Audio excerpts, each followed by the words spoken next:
সবাইকে ওয়েলকাম করছি আজকের লেকচারে। আজকে আমি ডিসকাস করব দ্রবণে আয়নের ঘনমাত্রা কিভাবে নির্ণয় করব। কোন একটা দ্রবণে আমরা যখন আয়নের ঘনমাত্রা নির্ণয় করতে যাব, প্রথমে যে কাজটি হবে, যৌগটিকে আমরা প্রথমে ভেঙে দিব। যেমন এখানে সোডিয়াম ক্লোরাইডকে ভাঙলে উৎপন্ন হবে Na+ আয়ন এবং Cl- আয়ন।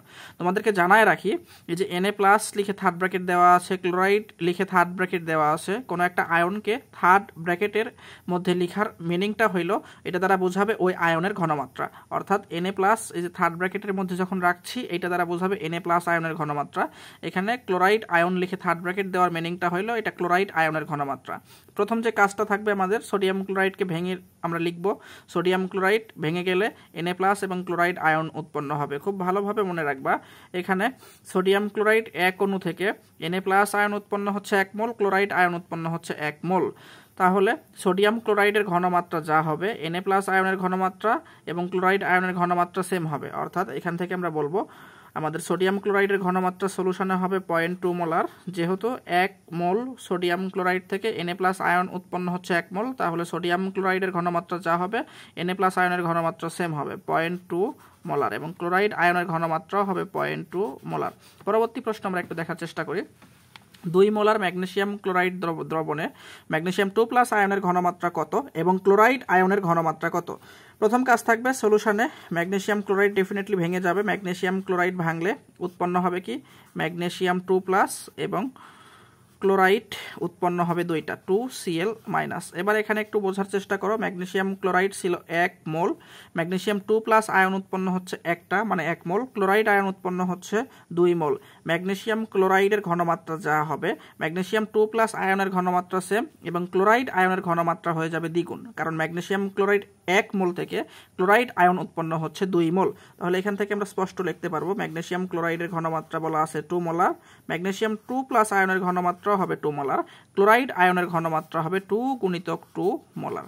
এর পরবর্তী প্রশ্ন দেখো, 2 মোলার অ্যালুমিনিয়াম সালফেট দ্রবণে অ্যালুমিনিয়াম 3+ আয়নের ঘনমাত্রা কত, সালফেট আয়নের ঘনমাত্রা কত? প্রথমে আমরা অ্যালুমিনিয়াম সালফেট এই যৌগটিকে ভেঙে দিব। অ্যালুমিনিয়াম সালফেট এইটাকে যদি আমরা ভাঙি, তাহলে দ্রবণে উৎপন্ন হবে অ্যালুমিনিয়াম 3+। অ্যালুমিনিয়াম 3+ উৎপন্ন হবে কয়টা ভাইয়া? অ্যালুমিনিয়াম 3+ উৎপন্ন হবে 2টা, কারণ এখানে অ্যালুমিনিয়াম 2টা ছিল। এবার সালফেটটাকে একটু ভালোভাবে দেখার চেষ্টা করো। সালফেট সলিউশনের মধ্যে থাকে SO4 2- আকারে। এইখানে সালফেট কয়টা ছিল? 3টা, তাহলে সালফেট উৎপন্ন হবে 3টা। এবার এই সম্পূর্ণ Al2SO4 3 এইটা একটা যৌগ, বা এখানে এক অণু অ্যালুমিনিয়াম সালফেট রাখা আছে। এই এক অণু অ্যালুমিনিয়াম সালফেট থেকে অ্যালুমিনিয়াম 3+ আয়ন উৎপন্ন হচ্ছে 2 মোল, সালফেট আয়ন উৎপন্ন হচ্ছে 3 মোল। অ্যালুমিনিয়াম সালফেটের যেটা ঘনমাত্রা হবে, অ্যালুমিনিয়াম 3+ আয়নের ঘনমাত্রা হবে তার দ্বিগুণ, সালফেট আয়নের ঘনমাত্রা হবে 3 গুণ। এখানে অ্যালুমিনিয়াম সালফেটের ঘনমাত্রা ছিল 2 মোলার, তাহলে অ্যালুমিনিয়াম 3+ আয়নের ঘনমাত্রা কত বলবো আমরা? 2 গুণিতক 2 মোলার। সালফেট আয়নের ঘনমাত্রা কত হবে? 3 গুণিতক 2 মোলার। সর্বশেষ প্রশ্ন, অ্যালুমিনিয়াম হাইড্রোক্সাইডের ঘনমাত্রা S হলে অ্যালুমিনিয়াম 3+ আয়নের ঘনমাত্রা কত এবং হাইড্রোক্সিল আয়নের ঘনমাত্রা কত? প্রথমে যে কাজটি করতে হবে সেটি হচ্ছে, অ্যালুমিনিয়াম হাইড্রোক্সাইডকে আমরা ভেঙে দিব।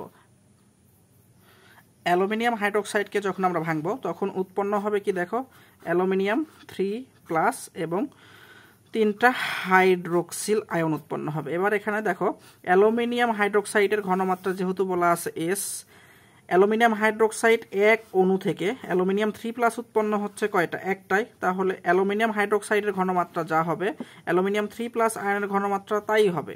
অর্থাৎ অ্যালুমিনিয়াম হাইড্রোক্সাইডের ঘনমাত্রা ছিল S, অ্যালুমিনিয়াম 3+ আয়নের ঘনমাত্রা হবে S। এবার এক অণু অ্যালুমিনিয়াম হাইড্রোক্সাইড থেকে হাইড্রোক্সিল আসছে 3টা, তাহলে অ্যালুমিনিয়াম হাইড্রোক্সাইডের যা ঘনমাত্রা হবে, হাইড্রোক্সিল আয়নের ঘনমাত্রা তার 3 গুণ হয়ে যাবে। অ্যালুমিনিয়াম হাইড্রোক্সাইডের ঘনমাত্রা S হইলে হাইড্রোক্সিল আয়নের ঘনমাত্রা হয়ে যাবে 3S।